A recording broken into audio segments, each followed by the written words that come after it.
tushish joni dilim. Yoshligimdan raqs tushganman doim. Chunki xolalarim, onajonim rahmatli bizani uyda doim badiiy kecha bo'lardi, g'azal oqshomlari bo'lardi. O'shanda qo'shiqlarga raqs kular edik. Shunaqa vaqtlar bo'lganki, patnisi ham taqillatib, dog'rani ham taqillab ko'rishdi. Davay nozi o'yna deb xolalarim meni motivatsiya berishardi. Baytaman raqs men uchun eng zo'r sport deb bilaman. Mana fursatdan foydalanib hamma ayollarga, mana shu o'zbegim ayollariga raqsga kelishligini, raqs shunchalar energiya berishini, insonlarga motivatsiya berishini men o'zimda bildim.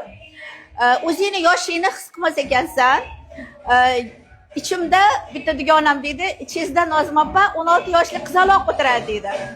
Ana shu 16 yoshli qizaloq hech qachon hech qaysimizni tark etmasin. Hammamiz otamizni erkatoyi bo'lganmiz, onamiz erkatoyi bo'lganmiz. Doim erkalanib yurishni men hammaga tavsiya qilaman. Buning uchun raqsga tushish kerak.